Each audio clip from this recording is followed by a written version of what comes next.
I do work for Save the Children US. We have headquarters here in Washington, D.C., along with headquarters up in Fairfield, Connecticut, which is where I reside. But one interesting fact that I didn't share is I joined Save the Children US a little over 6 years ago as a volunteer. So I came, I wanted to re-enter the workforce, and so actually really wanted to work for Save the Children, so wanted to get my foot in the door. So I came in and they brought me on board to really study an existing intern program that at the time didn't have a dedicated manager to oversee it. So after being there for a while, I came up with a strategic plan of how I thought they could take this program and really utilize it. And they actually hired me. So I then expanded what was then a summer program that was just supporting interns of about 40 to now a year-round program where we support a little over 200 interns, fellows, and volunteers. So I'm going to go over a lot of materials in the next 20 minutes. And not everything is going to be on the slides, but don't panic. I've made my presentation available to you guys on the online portal. So you can certainly go back there and hopefully get all the information that you need there. And then also you're welcome to ask me any questions as we go along. However, I will certainly save time after the presentation to answer any questions as well. And then last, I'm going to be using a number of photos throughout my presentation, which represent many of the children our organization supports. So I hope you enjoy them. So getting to great. Who doesn't want to get to great? Whether it be mastering a new sport or getting to great in your professional field of expertise. But great intern, fellow, and volunteer programs can really become awesome when they're really supervised properly. And really can become incredible win-wins. The individual's happy because they get to come and learn new skills and work at an organization that they're really excited to be a part of. Managers are really happy because they get to have significant project work advance that they might not be able to due to lack of resources. And then, of course, the organization's happy because they get to have a significant amount of work advanced for a very low cost. But quality intern programs, volunteer and fellow, intern, fellow, and volunteer programs don't just happen. They take a lot of work from beginning to end in order to get to great. So before I begin, I just would like to find out how many of you work for an organization that currently supports an intern or fellow program? Wow, good. And how many of you work for an organization that supports a skilled volunteer program? And are there any of you that support or work for an organization that supports all three? So great. Well, then, based on the response, I think I hope I can provide you guys with information that will not only help you build or expand your program, but really make it great. So I'm going to be talking, as I said, about a lot of different things. But my goal today is for you to leave this presentation with two main takeaways. The first is that utilizing best practices is really key to creating a successful and compliant program. And I will be sharing with you what those best practices are. And then secondly, for those of you who don't currently support skilled volunteers, I want you to first understand who they are. And then I want you to understand that how incorporating them into a current intern program will not only have the potential to make it truly exceptional, but it will also make it incredibly compliant as well. So you're going to hear that word compliant a lot today because it's a really important thing for you to remember. Compliance definitely mitigates our risk, and that's what all of our organizations want to do. And before I go any farther, I really want to recognize Amanda Fugazi, who you're going to hear from after me, because many of the changes that we made to our program are a direct result from the, listening to Amanda's presentation at a 2013 Inside NGO conference. So thank you. So pay attention when she speaks after me. And hopefully some of what I'm sharing with you right now will make even more sense when Amanda speaks.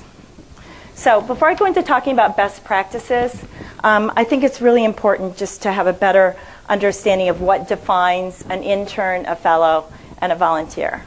So interns, something I think we all from this room know who they are, but for best practices, we really classify them as a currently enrolled undergraduate student who's able to receive some credit from their institution. A big piece of internships is about learning, so we really want to have an intern be somebody who's in process of learning, and the work that they're doing for us is really focused on that. Fellows are typically graduate students, oftentimes doing research work which serves as a practicum for their degree that they're pursuing. We support a lot of fellows at Save the Children. Many of them are doing their practicum, getting their master's in public health, education, public policy.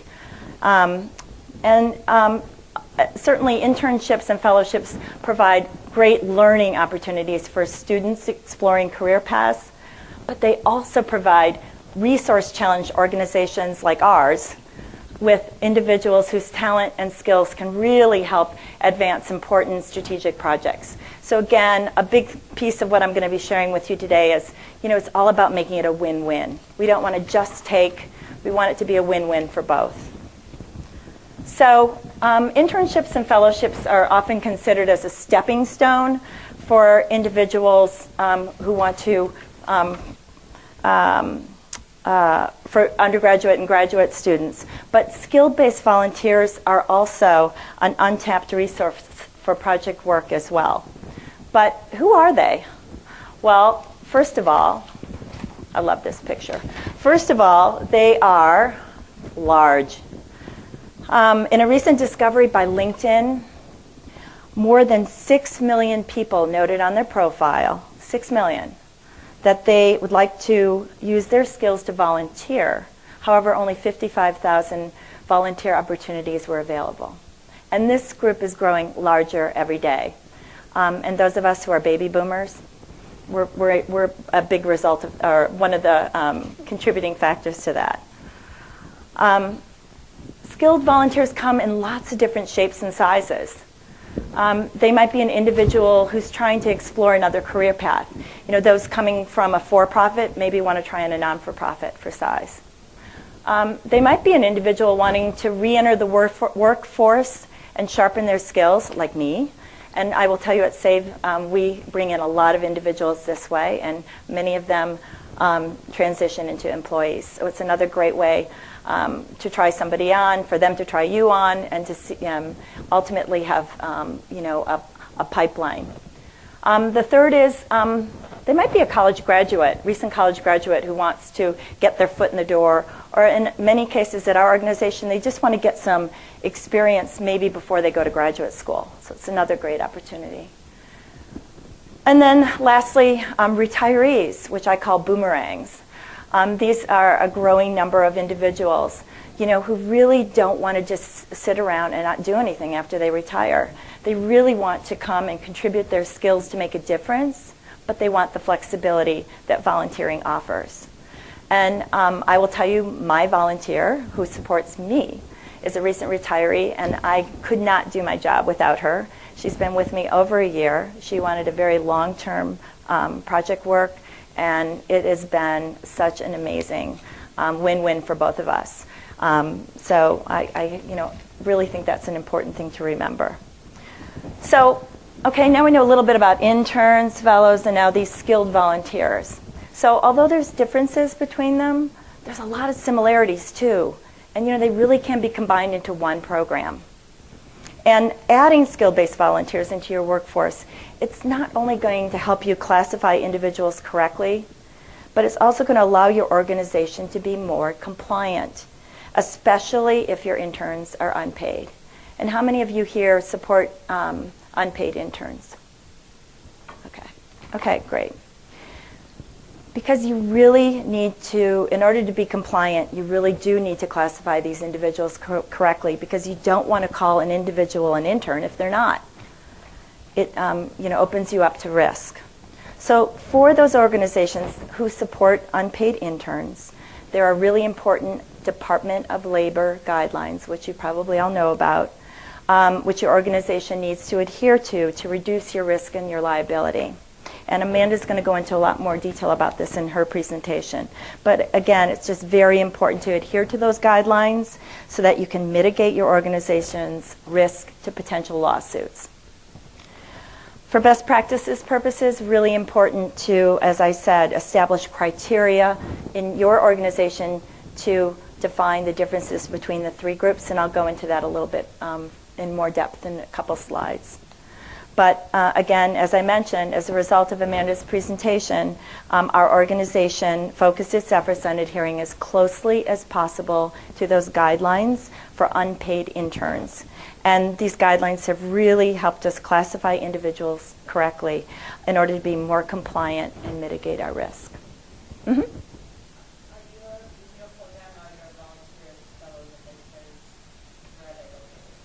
So we support them in a program through our Connecticut and DC headquarters, but a lot of our fellows go internationally and some work remotely. We also have offices in Kentucky, and we have a few of our interns out in the field doing advocacy work, sort of remotely. But majority of them are in DC and Fairfield. So now that you have a better understanding of the differences and similarities between these three groups, before you're able to bring in the right candidate for any project, every successful intern, fellow, or volunteer program must contain three parts. First, you've got to establish goals. Second, you need to determine structure. And last, you need to implement process and protocols. So I'm going to go into more depth on each three of these and refer back to them as we go along. So I'll start with establishing goals. Really important, but your goals might be different depending on the size and structure of your organization.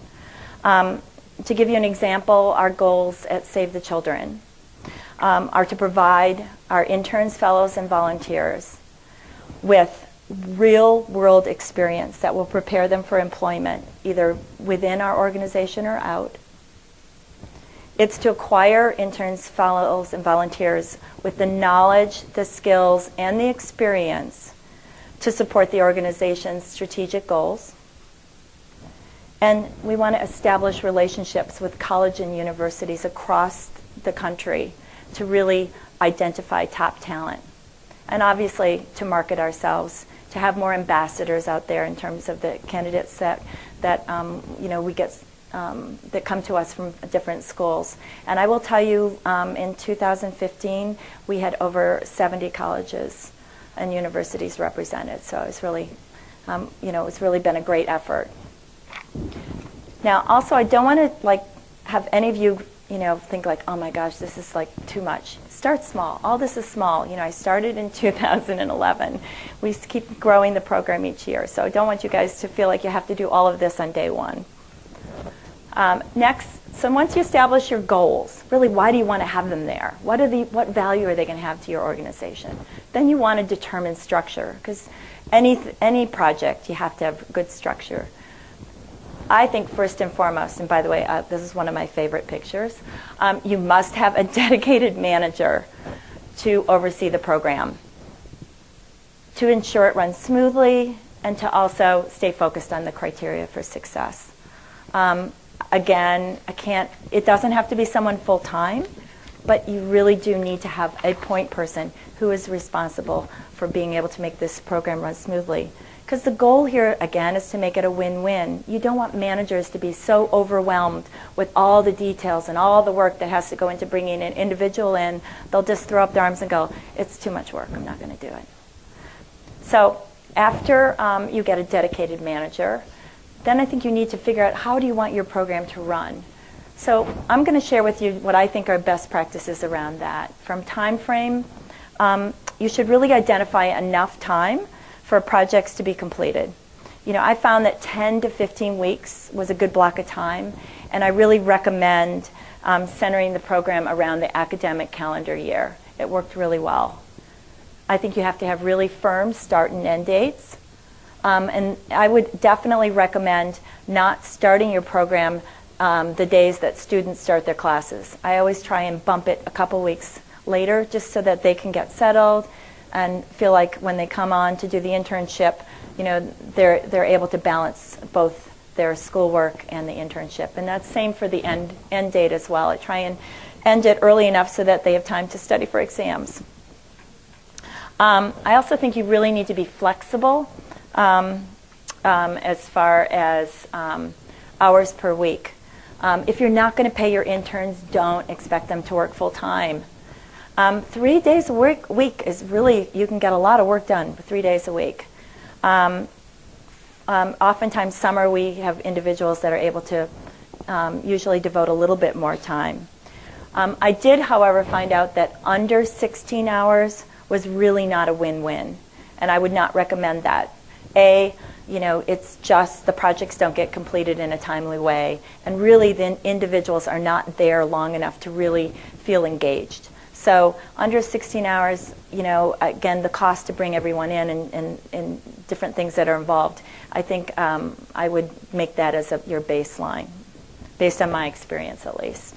And then again, flexibility is really important. I have managers work directly with the interns, fellows, and volunteers in terms of arranging their schedule so that I don't have to go back and forth. And I think, again, it's a great win-win for both when it's done that way.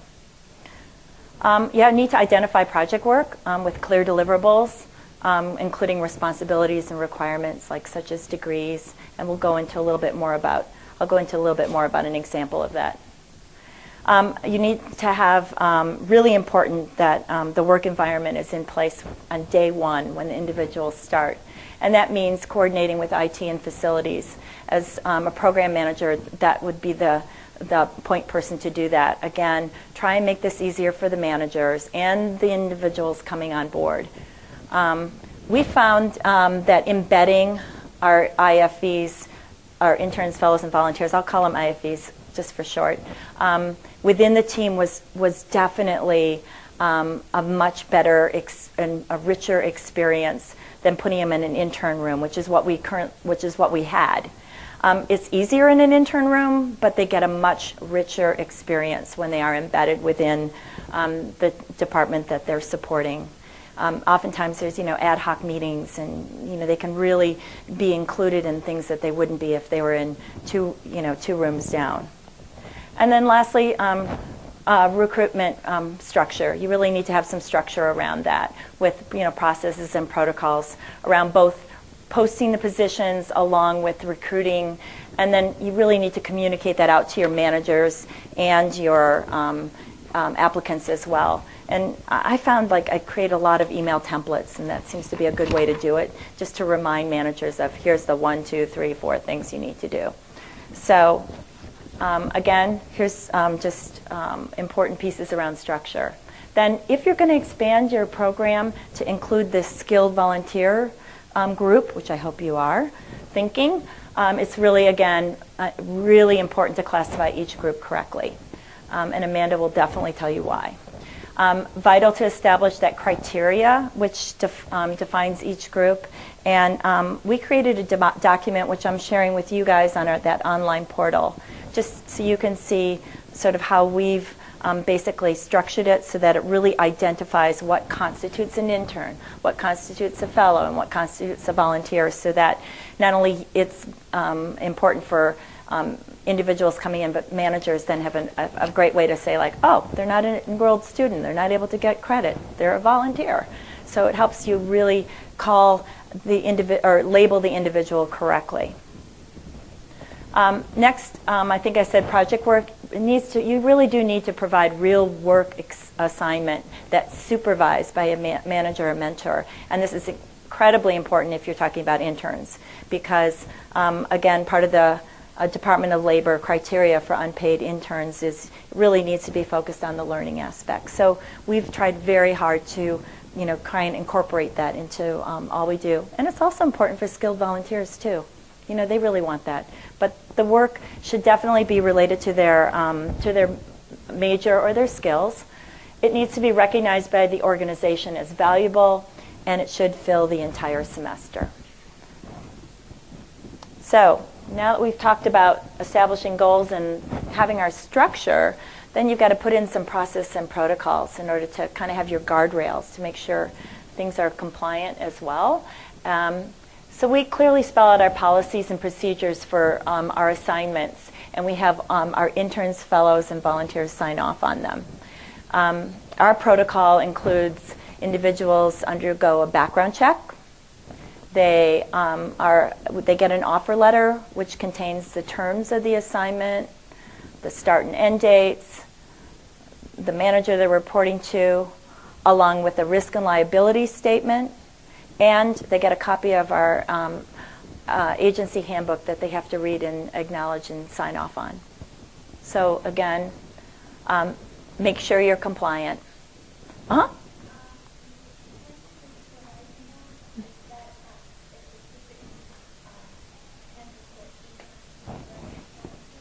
A good question, yes. So she asked, is the handbook that we give to our individuals one that's tailored for interns, fellows, and volunteers? And it is, because our agency handbook addresses a lot of issues around employment. So it definitely was modified, because the other piece is, you don't want to refer to these individuals as employees. They're not. So you do have to, and that goes into this. Make sure you're compliant. So you really do need to, before you start any program or implement any kind of program, it's a really good idea to have an employment law attorney review your policies just to make sure that they're FLSA compliant. So again, that would be part of that. It is like the law procedure said that an intern not to be exceed 3 months or should be finished within 3 months. Can we extend it after 3 months? They can. I typically try and lock them into a semester, because I know, particularly with students, they don't know what their next semester is. If they can, oftentimes graduate level students could be a different case. Some do practicum for us for 6 months. And obviously skilled volunteers, same thing. I do still think it's a good idea to have a semester, because then it gives you a chance to sort of review their performance, if it's a good fit, if you think you have another project you want to identify and bring them on board, then that's great. But if not, it's a nice way to say thank you so much, and gives you a way to be able to kind of have enough time for them to actually do some significant work. But if you don't feel like it's worth advancing, then you can cut it short. Does that answer your question? Good. Okay. So now, once they arrive, and this picture is actually taken in our DC headquarters with our summer intern, fellow, and volunteer group at orientation in June. So have a firm start date to ensure that they all attend orientation on day one. I think it's really important. It's great for them to all meet one another, and to save money, we actually do our orientation in Connecticut and DC through video conferencing. So they do get to all be together, albeit virtually, on day one. We do a half-day orientation giving them lots of information about our organization. They get to meet some key staff. And then in addition, we provide them with an orientation program packet, again, containing more information about the organization, floor plans, how to be successful, along with information about the workplace. So again, I really try and focus on trying to make it a win-win, because the more information they have, the more that these individuals have in order to hit the ground running, the more successful they're going to be, and the happier the managers and the organization is going to be as well. And then I think, just to entice the best candidates, if you can have, provide a learning and development program, it's really, really a added bonus. And it doesn't have to be enormous, but you can invite managers to speak on their area of expertise or a specific topic. I know in our organization, two of our favorites are branding yourself, where these interns, fellows, and volunteers get to learn how to do that, and interviewing skills is another popular one. But I often invite managers to come and speak on the areas that they work in, and it's been, I think it's a great way, again, for these individuals to learn, and grow while they're with you. Particularly if you're not paying them, I like to find ways that we can give back. Also, host roundtable discussions with members of the senior management team or ideally your CEO. I mean, that is like the coolest thing ever. And our group always loves having those conversations to talk to senior management and ask some great questions. Oh, and then also provide networking opportunities. One thing that we developed at Save the Children is something called a manager ambassador list. So I reached out to managers to ask them if they would be willing to sit down with these individuals just to talk about their field of expertise, help them network either in or outside the organization, and ultimately stay connected with them. And over 76 managers agreed to do so. So we've got this wonderful pool of talent that are willing to sit down. And of course, again, trying to make it a win-win. It's not just the managers sharing the information, but we want to stay connected with top talent because we want them to come back and hopefully work for us. And when they do, they can hit the ground running. So in addition to educating your interns, fellows, and volunteers, you got to educate your managers too. So really educate them on how to define appropriate and meaningful project work. That's in really what they're thinking about.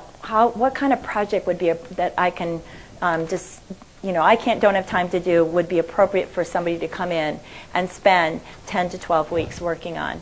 Typically, most of our interns, fellows, and volunteers work on maybe 1 or 2 large projects, and then in addition, certainly work on administrative skills and tasks that round it out. But I think coming up with a couple of big projects is really an important way to make it successful. And then once they arrive, as the program manager, I provide them with a checklist to help them get their interns, fellows, and volunteers sort of onboarding piece. And then I certainly I give them some guidelines for mentoring. And then we also provide them with performance evaluation template. And mostly it's just really for managers to sit down with their individuals 1 month in and have a conversation with them of how they're doing, again, aligning with the learning aspect.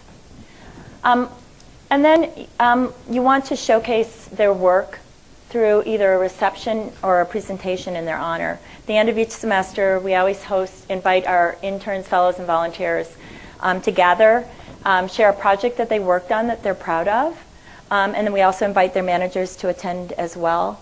But most importantly, I invite a member from our senior management team to serve as host and to thank them. And it's not just for that, it's also for them to hear what significant project work these individuals have contributed to and allows them to be better champions of the program. So again, having senior management champion this is really important.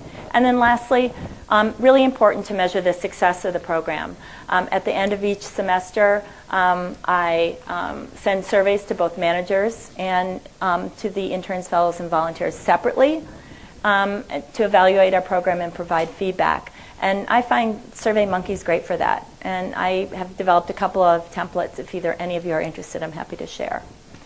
So I think without taking up too much time, just want you to again remember, utilizing best practices is key when developing or expanding a successful intern, fellow, or volunteer program.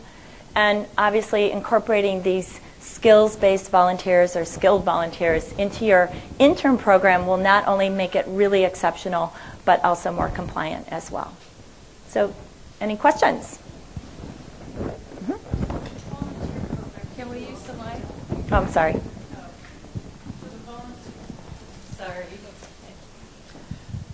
For the volunteer part of the program, is that also 10 to 15 weeks, or do you leave that more open-ended depending on the good question. So depending, because I mentioned, the different shapes and sizes these volunteers come in, depending on if they're a recent college graduate, they may say, I can only give you this much time because I'm also job hunting. Or it might be somebody re-entering the workforce. They're like, I can kind of give you, this much time, but But if they're a retiree, they might be forever, you know. So as I said before, I kind of try and still bring them in. One thing we do that I didn't mention here is when we post our positions, we post them as internships primarily, but on our internship posting, we say that anyone who doesn't qualify as an intern can apply to our internships, but will be classified as a volunteer. So we try and make it available, you know, these projects to both interns and volunteers. And quite honestly, DC is like a plethora of schools, so that's easy.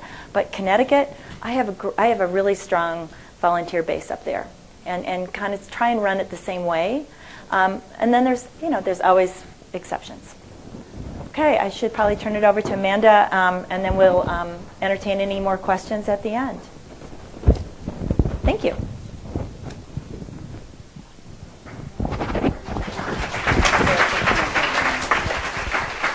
You're on.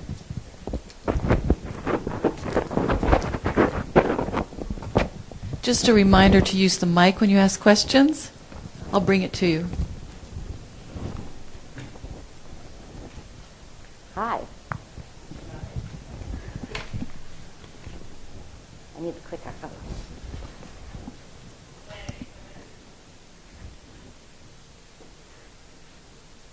I think we're fuzzy. Is it out of focus? Anyway, my name's Amanda Fugazi, and I'm a partner at Elenoff Grossman in Shoal in New York.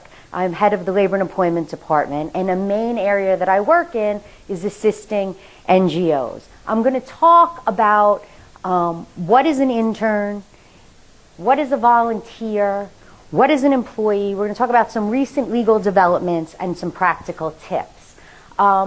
The definitions that you heard from Elizabeth are the definitions of how SAVE defines, compliantly defines their interns and their volunteers. But the legal definition, and while they fit within the legal definition, the actual legal definitions are a little broader. So intern, or non-existent, kind of, the word intern is not a legal word.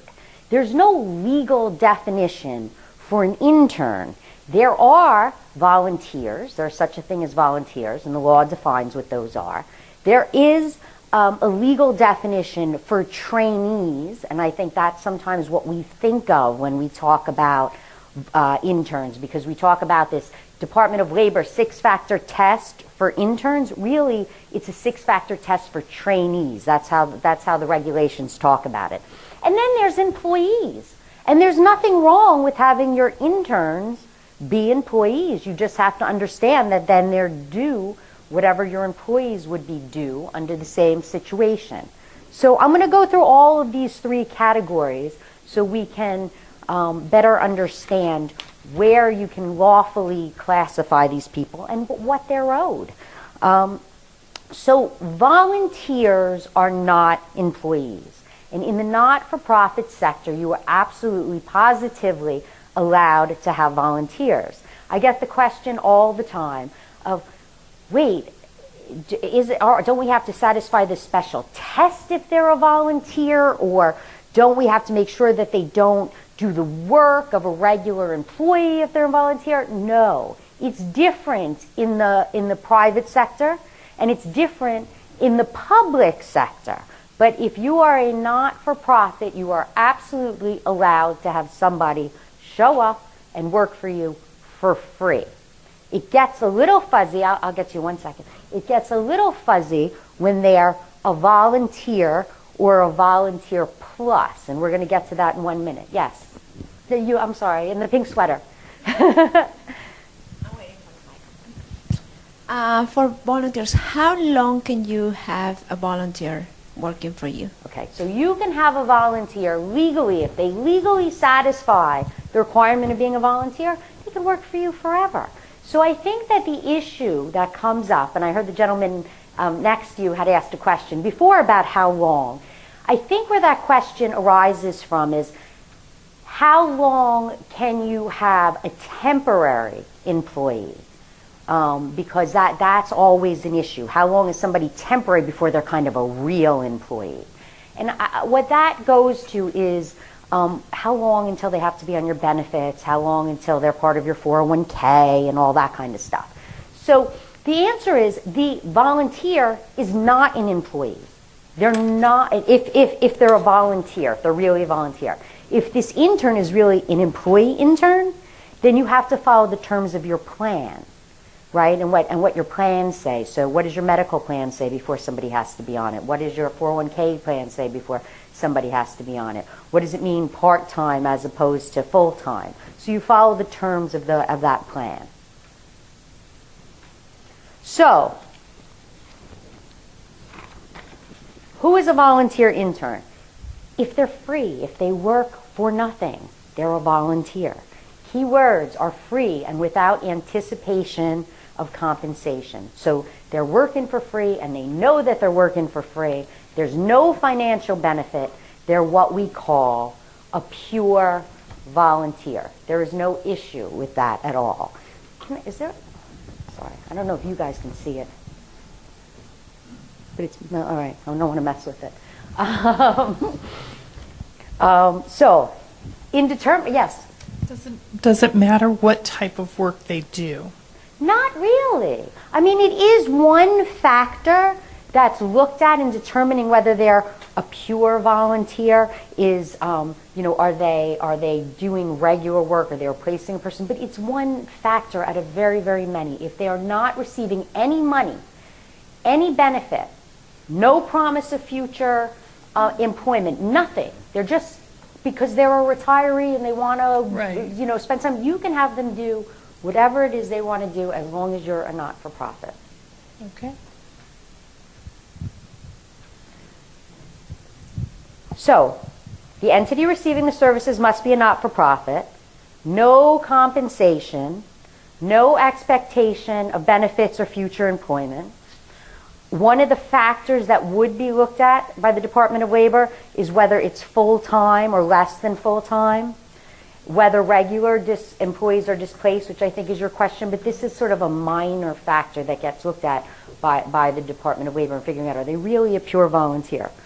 Whether the services are offered freely without pressure or coercion, and whether the services are typically associated with volunteer work.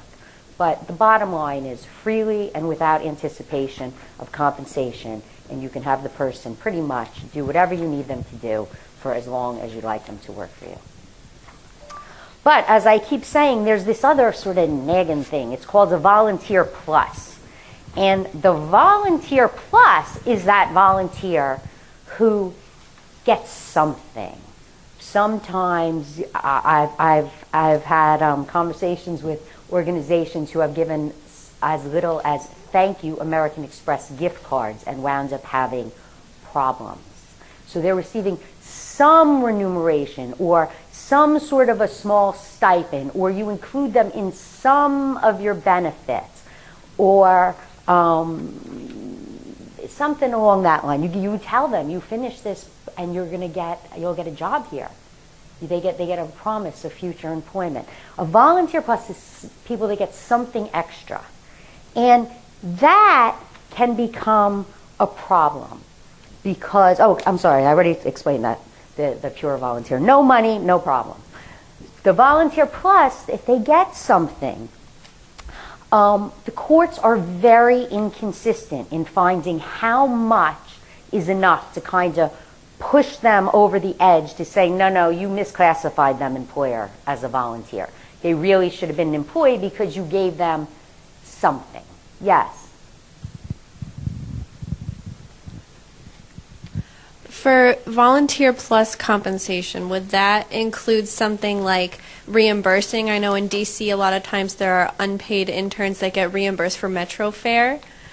So you can reimburse actual expenses, but the concept of we're going to reimburse you and we figure that your expenses are something like $20 a week, so we're just going to give you $20 a week, that would probably push you over the edge, that you're misclassifying them as a volunteer. So the idea is that a volunteer plus isn't always an employee, right? It doesn't always say that they're not a volunteer. It just means that you have to look at it very carefully and you have to know you're taking a big risk because the courts really are very inconsistent. The Department of Labor says that you can still have, depending on the rest of the factors, that if you pay a volunteer a stipend of less than 20% of what you would pay a regular employee doing the work, that won't necessarily make them an employee. But you have to look at the rest of the factors. Volunteer plus is a very dangerous category to be in. Again, no set standard.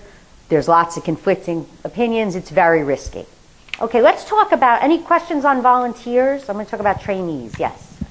Well, just really quickly to go back, you said they could really do anything, but then the last requirement on the slide where you had the big list, it was anything that would normally be considered volunteer. So I guess the concern is that if they are doing the work of a regular employee, and I think that's why we've at least hesitated in the past, is because we're like, we don't want to... Seems a little confusing. Yeah. I understand what you're saying. That is not a test where you have to tick every factor. It's sort of a weighing or a totality of the circumstances test.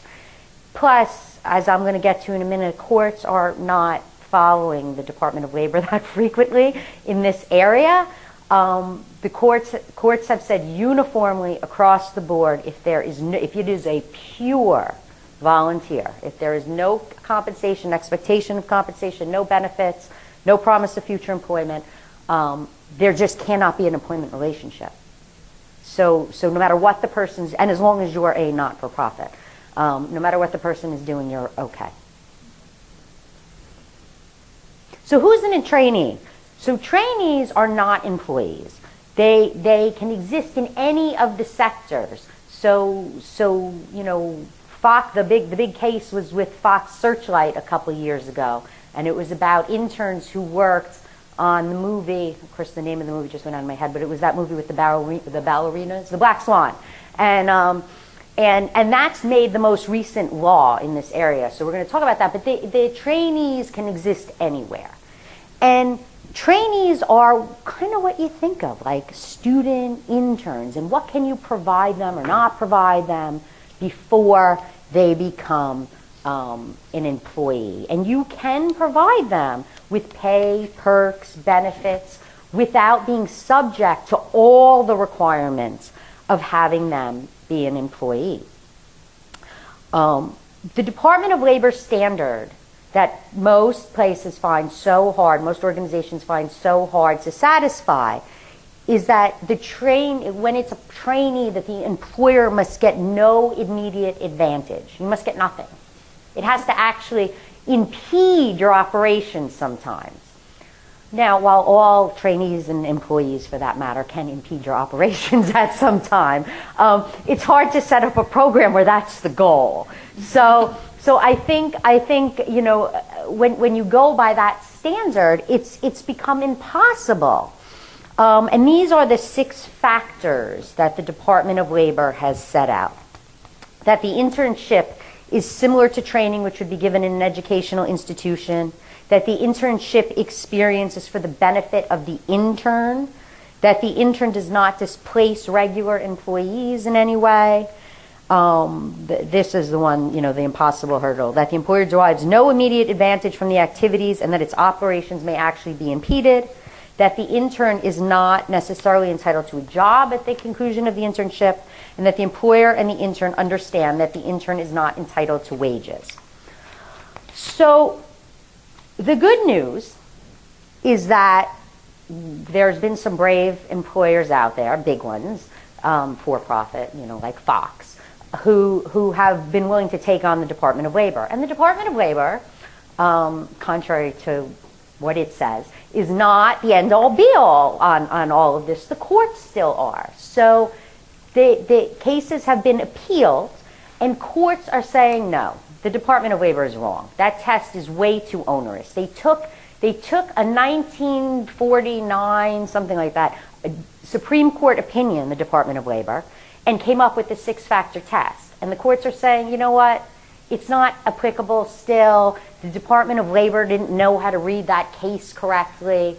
Forget it. Let's come up with a more reasonable test. So in many places across this country, what they're saying is the proper question is who's the primary beneficiary of this, right? Is the intern really getting a meaningful experience? Are they really the primary beneficiary of this? It can still help the employer. I mean, you know, stuffing envelopes helps the employer. It can still help the employer, but are they really getting something meaningful out of it? And the test is way broader and way more friendly. I mean, one thing that's come out of it that's concrete is that they've said in the for-profit industry, no way can they be considered an intern or a trainee if they're not getting credit. Now, in the not-for-profit industry, you always have volunteerism to fall back on, right? But it's very instructive, I think, for you all that if this intern is getting school credit, it's certainly going to help with your argument that they are an intern. I mean, it's definitely a very good factor. If you're providing something to this employee, some sort of benefit or pay or stipend or whatever, but less than you would an employee, it's a good idea if they're getting academic credit to make that one of your criteria. Because legally, it really provides you sort of a safe harbor. Does that make sense?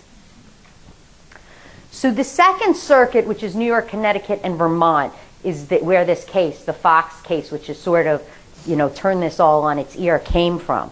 And they said that there's 7 factors that should be considered. And you know what? I'm not even going to go through all these 7 factors. If you want to see my presentation will be on the internet. It's there. But what I do want to tell you, I kind of summarized it here. So you're an intern. If hands-on training is provided, if the individual receives course credit, if the internship corresponds to the school year, if you take into account the school year, it's based on a semester, it's a summer, it has some relation to the scheduling of the school year. The engagement is for a short duration, so if you're trying to actually make the intern, the trainee test, as opposed to the volunteer test, it can't, you know, go on forever. And there's an understanding that it's temporary and that they're not an employee and that there is no guarantee of a paid position when it ends. So, the courts and the Department of Labor don't want organizations having people come in and work for less than minimum wage or for free because they want a job at the end. You know, this isn't supposed to be an unpaid interview. So they are an employee. If there's a promise of compensation, express or implied, the work the intern is doing wouldn't change if they were offered a paid job. And if the intern didn't exist, you'd have to hire an entry-level person, right? So these are factors that should be weighed. It's not, if you tick one box, you're out of luck. It's a weighing test. So you look at the totality of the circumstances. Any questions on that? So here's where else. In the 11th Circuit, Alabama, Georgia, and Florida, they've expanded this, and they're following what the Second Circuit did. In the 6th Circuit, Michigan, Ohio, Kentucky, and Tennessee, they've rejected the Department of Labor test. And they haven't exactly followed the same thing the Second Circuit has done, but what they are looking at the totality of the circumstances and the primary beneficiary. And in those states, at least from a Fair Labor Standards Act, a pay perspective, you don't have to worry about this strict 6-factor test that the Department of Labor set. And in the 7th Circuit, which is Wisconsin, Illinois, and Indiana, they've rejected the test also, and they haven't been very clear about what their new test is going to be. But they said it's one without specific factors where we're going to look at all the facts and circumstances.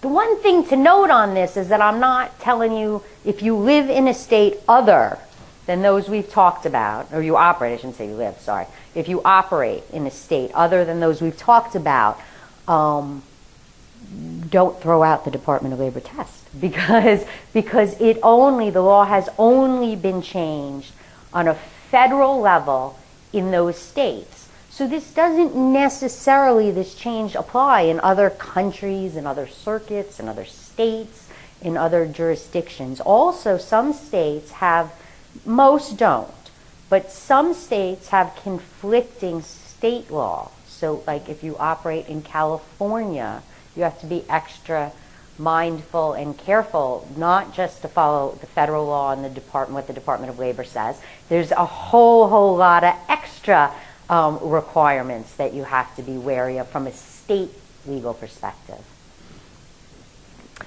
So if the employee is not going to make the trainee test and not going to make the volunteer test, did I say the intern or did I say the employee? I meant to say the intern. If the intern is not going to make the trainee test and is not going to make the volunteer test, they're an employee, right? You can still call them an intern because you might have your program set up separately. It might be for a shorter period of time. It might be, you know, an intern, it might cover the type of work that they're doing, or it might be that you take, you know, students who aren't receiving academic credit. But they're an employee. And there's nothing wrong with having employee interns. You don't have to call them employees, you can call them interns. But you need to know in your own mind and in your policies and in your procedures and how you're handling this, that they're covered by minimum wage and overtime. Doesn't mean you have to pay them on your same salary scale. You can pay them minimum wage for the state in which they're working. They work over 40 hours, you pay them time and a half. They have to get workers' comp. No discrimination against them. I mean, you wouldn't want to have discrimination against your interns anyway, even if they're trainees or volunteers, but they can sue you for it. They have to be covered by unemployment. You're going to have FICA and other taxes. You're going to have benefits. You have to follow your own benefit policies about what it says when somebody becomes, you know, covered by those policies. So you just have to recognize that you know, you can call them an intern if you're paying them $10 an hour for the hours that they work, and they're your employee. So you treat them like an employee in terms of these items. So some practical tips. So number one, I suggest that you audit your organization. You think about your program and go through and actually think what categories your interns fall into. Consider, you know, depending on where they fall, what if any benefits should be provided or what should be taken away if you're in a category where you really think that they're volunteers but you realize that you're giving them some sort of remuneration or benefit. Calculate the cost of paying minimum wage and overtime, because the reality is that's always your safest bet. If you have a situation where you're paying, and I saw when we asked the question before, many people raise their hand as to who paid their interns. So if you're providing them some pay, but you have them sort of in this trainee category, you might want to think about just, you know, biting the bullet, classifying them as employee, you know, intern, but employees, and how much would it cost, because legally you're much safer doing it that way. Beware of claims for unemployment insurance. So this is where this comes up a lot, and this is where you get caught by the Department of Labor. And there's not all that much you can do about it, but just know that the number one way to get caught, both for interns being misclassified and for independent contractors being misclassified, is that when their gig ends, they file for unemployment. And then they're not on your proper, you know, tax filings that you've done, and they don't match up, and the states among themselves and with the federal government and the agencies within them are all across the country on a press to weed out these people that haven't been classified properly. So one audit will lead to another, and it's a giant nightmare. And that's where this arises the most. The second place it arises the most is that you actually get a lawsuit from interns who say, hey, I wasn't paid properly. If the Department of Labor comes knocking and says that they think that you have an issue with classification, accountants are great. I'm not saying anything bad about accountants, but you want an employment lawyer. You want a lawyer that actually specializes in employment law. I can't tell you how many new clients I get after they're already in a bad position because they didn't call an employment lawyer. They just sent it to their accountant, like thinking it was, some other kind. It's an audit, so shouldn't our accountant handle it? Well, accountants don't know what to turn over. They don't know how to negotiate this. They don't know how to set it up so you can have the most favorable finding. So make sure that it's somebody who specializes in employment law. So I think Elizabeth and I are happy to answer any questions that you may have. Don't forget to fill out your evaluation forms, and thank you.